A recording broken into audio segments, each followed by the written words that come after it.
Ah oui, je peux pas l'oublier, c'était ma première expérience musicale dite professionnelle. Première fois que j'ai enregistré un disque qui est vraiment paru dans les bacs. Et c'était un premier projet, on savait pas vraiment là où ça allait, c'était un mi-groupe, mi-projet. Je sais juste que je devais avoir quoi, 18-19 ans et j'avais envie de rapper, vraiment. Et du coup, j'ai appris beaucoup à l'occasion de cette sortie-là. Et comme c'était une reprise d'une chanson de Maxime Le Forestier, à l'époque, j'ai eu la chance de rencontrer Maxime Le Forestier parce qu'il fallait lui demander le sample du morceau. Et c'était une rencontre super intéressante. Le gars, super humble, super aimable, etc. On avait passé une journée avec lui. Et voilà, donc... c'était mes prémices dans l'industrie, on va dire ça comme ça, et c'était des beaux débuts en tout cas en termes d'aventure à vivre.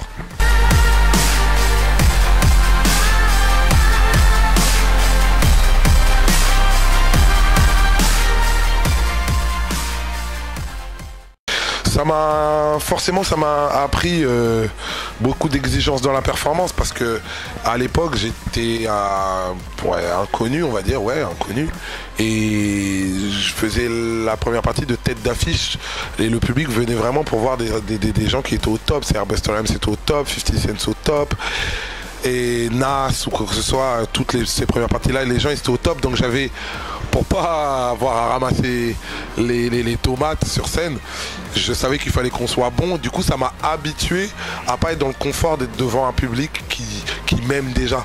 Les gens, du coup, ça s'est très très bien passé, remarquablement bien passé, mais j'étais obligé tout de suite de hisser le niveau tôt, et puis j'ai gardé ça même pour mes concerts. C'est-à-dire que voilà, ça m'a évité d'être blasé tout de suite, d'y aller en pantoufle comme si tout était gagné. Au contraire, il fallait challenger, et j'ai conservé cet état d'esprit-là jusqu'à aujourd'hui.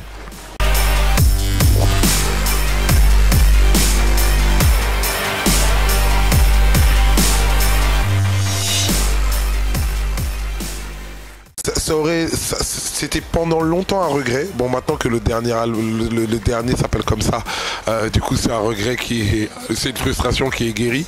Mais le morceau, au-delà des regrets, au fait, en vrai, il revient surtout sur le questionnement. Voilà, moi c'est l'identité africaine, ma culture, c'est quelque chose qui revient beaucoup dans mes textes et tout, mais je me posais juste la question de pourquoi, et moi le premier, et mon entourage et les médias et les labels qui peuvent m'entourer, ou les professionnels de musique, trouver inconvenant d'appeler son album Négritude, ça faisait un peu provoque, etc. Alors que j'ai pas l'impression que ça soit très subversif finalement. C'est le concept d'un auteur français, en l'occurrence Aimé Césaire, donc j'invente rien. Mais malgré tout, j'aimais bien m'interroger sur ça, et je me suis dit, que ça puisse mettre encore des gens, ça puisse être perçu comme subversif en 2016, je trouvais ça un peu bizarre, étrange. Donc c'est bien que là cet album soit sorti et qu'on ait pu en parler justement en interview et tout. Et moi j'ai pu guérir une frustration qui était la mienne.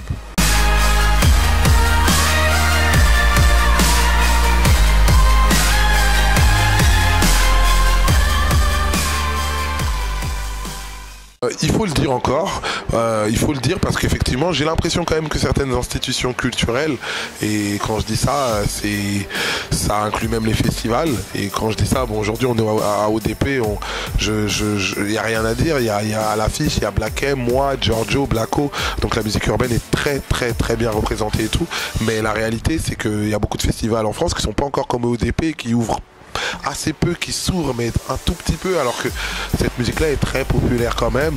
Au moins, c'est l'une des 3, voire 2, et peut-être même la plus populaire auprès des jeunes en France.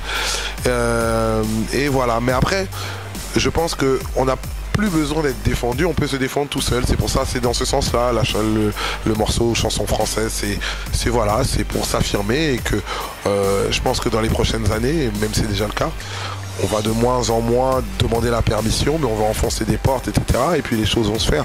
J'ai foi en l'avenir, c'est juste que c'est très lent à se mettre en place, et cette reconnaissance-là autour du hip-hop, qui date pas de moi, hein, il y a eu des précédents avant moi, mais juste un peu de temps à se mettre en place, et c'est ça qui est un peu dommage.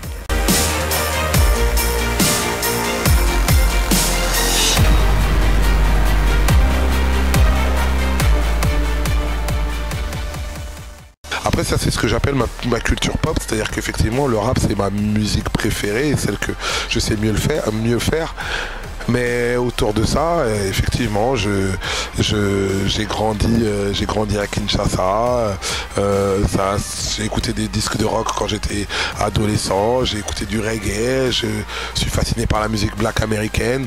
Donc tout ça, je vais pas me gêner de m'en servir, bien au contraire.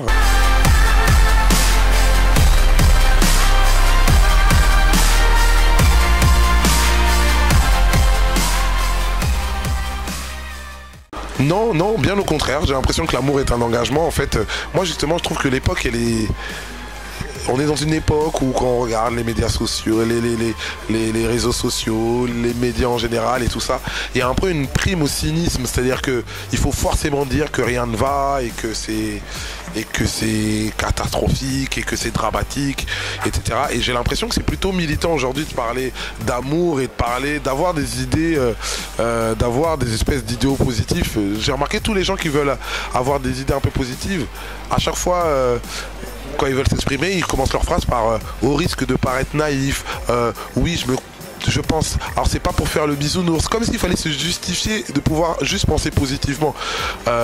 On peut penser négativement et je respecte ça. Moi-même j'ai eu beaucoup de cynisme et d'ironie pendant longtemps, mais j'ai l'impression que comme l'époque est devenue obscure, tout le monde en fait se met en mode obscurité. Et j'ai l'impression que le mérite c'est d'être lumineux justement. C'est pas parce que vu que tout le monde est obscur, moi j'ai l'impression qu'aujourd'hui le mérite c'est d'être lumineux et de faire cet effort-là. Donc Love Music c'est cette revendication-là.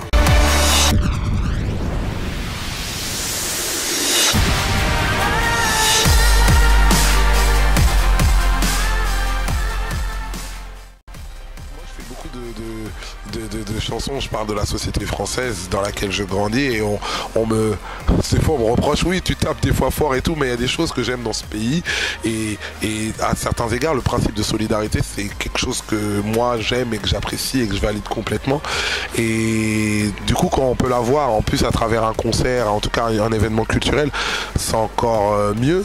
La cause qui est défendue ça aurait pu être les orphelins d'une autre corporation. En l'occurrence là c'est les pompiers, donc j'en parle comme j'avais l'occasion de dire tout à l'heure. J'ai eu l'occasion de vivre quand j'étais arrivé en France à côté d'une caserne de pompiers, donc je vais pas dire je connais leur quotidien, mais j'ai côtoyé leur quotidien et leur rythme de vie qui avait l'air harassant. Il y avait avoir une pression particulière, en tout cas beaucoup d'engagement et d'efforts dans cette vie-là, et c'est vite, comme beaucoup de gens dans cette société, c'est vite devenu des héros dans l'image que je m'en suis fait dès que j'étais môme. Donc du coup c'est un juste retour des choses aujourd'hui que quelqu'un depuis des années pense à faire des initiatives comme celle-là au Festival ODP. Je suis content d'être convié cette année et voilà, j'aime les concerts solidaires, j'aime en règle générale j'aime les initiatives solidaires si ça permet de faire avancer le schmilblick. Voilà, c'est le rap, c'est aussi ces valeurs-là. On parle souvent du rap en disant oui, la violence, etc. Non, le rap, c'est aussi des idéaux de solidarité et de liberté, etc. Et c'est bien qu'il y ait un beau plateau rap avec des artistes que j'apprécie aujourd'hui au Festival ODP, parce que on rend finalement ce qu'on a eu la chance de nous donner aussi.